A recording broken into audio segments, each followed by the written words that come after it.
Hello creatures, welcome to Bound by Words. My name is Madii and I am a freelance editor and writer.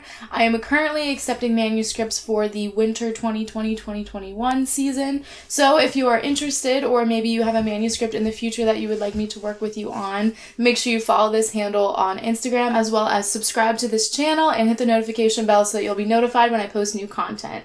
So today we are talking about writer's block, specifically 4 steps to get over writer's block, and I feel like people have some really strong opinions sometimes of whether or not writer's block exists. I fall somewhere in the middle where I think it does exist, but it is more manuscript focused than writer focused. If you're having a tough time coming up with ideas or writing in one project, I think that is with that one project alone. And I sometimes see writers using writer's block as an excuse not to write. Maybe they're busy and they don't feel like it and they don't have time, and that's okay, but don't blame it on writer's block. Don't be that person. But if you are in the situation where you feel like you have writer's block and you can't get over it, here are some steps to take to try to dig yourself out of that rut.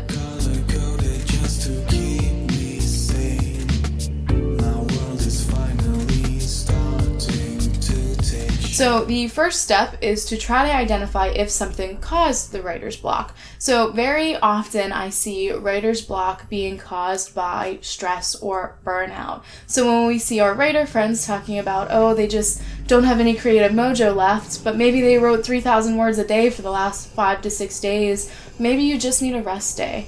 Maybe you've been working so hard, so consistently, that your mind just needs to take time off. The same goes for anything strenuous that happens in your life, whether it is something horrible happened, or maybe you're just juggling jobs and school, or it's finals week. Make sure you're taking care of yourself and give yourself time off. So first off, see if something has causes that you can identify. If there is, maybe the writing 6 days in a row, maybe it's finals week, you're just really stressed out right now, give yourself some time.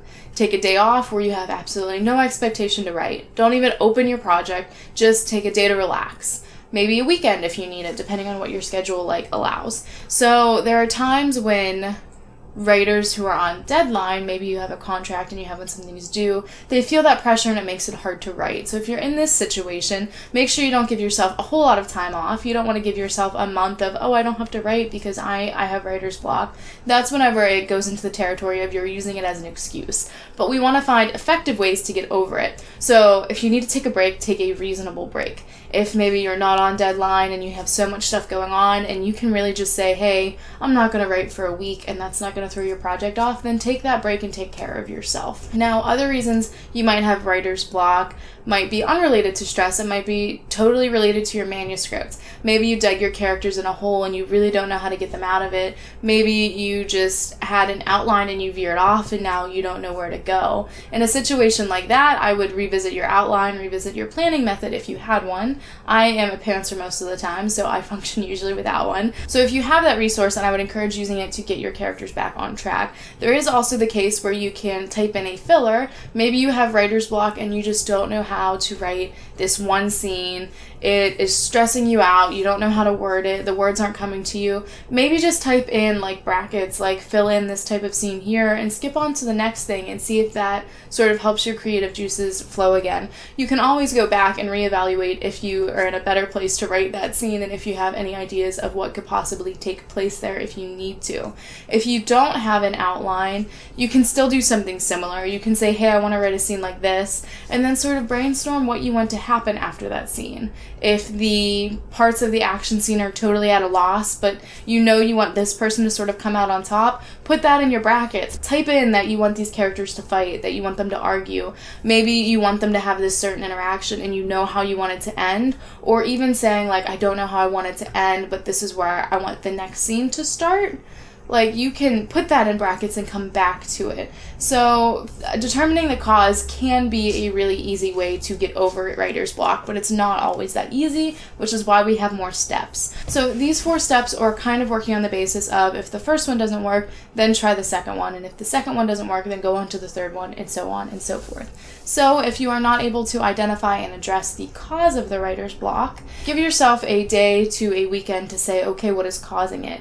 Can I try the bracket thing? Do I have an outline? Can I brainstorm? Stuff like that. And if after a day you're still finding that your writing isn't really coming to you and your ideas aren't flowing, then come back and try step 2. And step 2 is to try to get in the mind of your character or in the spirit of your story. So when I say that, I mean, are you writing a story about people who are really buff and really fit and they're total gym rats? Maybe go to the gym for a few hours, and that putting your body through the same kind of stress and strain might give your creative, descriptive side of your mind extra material to work with. If your character's primary hobby is to cook or to paint or to play music, do something that'll help you get into the mind of how your character would work. Maybe your character's favorite scent is lavender. Start burning lavender candles. Maybe they have a favorite food. Try to eat that. Maybe they adore animals. Go to a shelter. So do something that'll try to get you into the mind of your characters. If it is something that comes up in your book, great. If it's something that doesn't even come up in your book, then that's fine too. Maybe you're writing about a high school jock and he would totally go rock climbing, but he doesn't in your particular story. You could go rock climbing. You could do those type of activities. Now, if that still doesn't work, if your little research retreat, that's what I kind of like to call them, an outing to go and explore and do something for the sake of learning, for writing. If your research retreat doesn't work, then step 3 would be to start another project. Some people work on multiple projects at a time because of this reason. If they have writer block with one manuscript, they can just switch into the other manuscript and work on that, and vice versa. Not everyone likes to work on multiple projects at a time, and I totally understand that. I don't think if I had 2 manuscripts that were novel length that I'd be able to really give my full attention to either or. But if I ever felt stuck in my novel length fantasy manuscript, then I have found in the past that writing a short story in another genre, maybe a short story with different characters, has really just helped. It has given me a break without breaking my writing routine. It has given me sort of a little vacation from what I normally do, and to give me some time and exposure to something else. So if you're in this situation where you're really stuck on one manuscript, even if you don't like having 2 projects, I would urge you to do something else small on the side. This can be a writing prompt. It could be something like Flash Fiction Fridays that they have on Instagram. Is so much fun. It's a piece 1,500 words or less every Friday based on a photo visual prompt. You could do something fun and quick and easy like that to get you out of your manuscript, and that sort of switch of character voice might be exactly what you needed to recognize what your character would want to do next. Now this 4th one might be tough for a lot of people, which is why it's number 4. If nothing else works, this is a great thing to do to try to attack writer's block, and that is to find a critique partner and work with them. So there's a couple different ways you could do this. You can just give what you have written to a critique partner and say, hey, look, I know it's not cleaned up yet. It might be your first draft. Critique partners are there to read the rough writing. You can say, hey, what do you think will happen next? Now, most people don't want their story to be predictable. So maybe tell your critique partner, hey, can you read down 3 things that could possibly happen next? And then you read their 3 things and then don't do those. Do something totally different. If you were flirting with the idea of doing this one thing, but you don't know how to write it, and your critique partner says, oh, this is probably going to happen next, skip it. Just do something else. Whenever it comes to brain dumping and getting ideas out, I have found that the first few ideas are always the easiest way out. Your brain will give you the easiest answer first, so if you're brainstorming things to happen next in your story, I would do a list of 10 things or more. Those first 2 or 3 things are going to be so easy and so predictable to your reader because they are the easiest way out. So find something more difficult, more complex, that involves more foreshadowing or trickery or whatever it is. And because we're having a little bit of writer's block right now, you might not be able to come up with that list entirely on your own. If that is the case, then having your critique partner give you a few things off of the top of that list might get your brain flowing a little bit more. Another thing you could do is you can have your critique partner ask you questions. Like, your manuscript reads like this. Was this your intention? And if it is, then maybe that'll give you something to hold on to for the continuation. If it was not your intention, then that gives you the opportunity to say, oh, you know what, maybe I need to rewrite something. And through rewriting, whenever you get back to that part you're stuck on, you might have a better idea of where to go.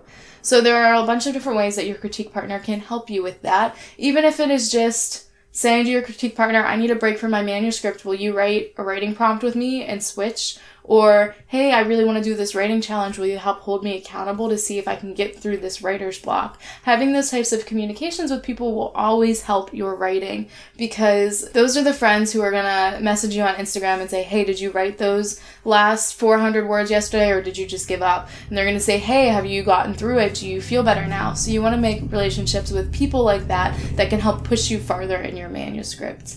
But those 4 things are not the only things you can do for writer's block. Those are the 4 things that I found most effective when it came to writing-related solutions for trying to fix writer's block. But as a little bonus tidbit and piece of advice, if you are facing writer's block, I am a firm backer of this statement: the more you read, the better you write. Most of us are writers because we like reading, or we want to write stories that people read and love. So I would actually give you the advice to read. And my last video that I posted on Friday was actually a video on how to get inspiration from your TBR and your finished reading list without copying the authors. So if you're interested in that, I will link that above, but I would definitely recommend reading and seeing tropes that you like. Maybe you're reading a book and you realize, my story just doesn't have a lot of romance in it, and I really like the romance in this story, and that might give you an idea of where to go next. Maybe they need to meet somebody, maybe they need to have romantic feelings, maybe they need to be friend-zoned and shot down. It'll give you ideas of where to go in your book. Even if you're not using the exact same things that are happening while you read, it might inspire you to have a train of thought that could potentially answer the questions that are hiding in your writer's block. Don't forget to subscribe and hit the notification bell, and follow me on Instagram, where I post writing tips from an editor.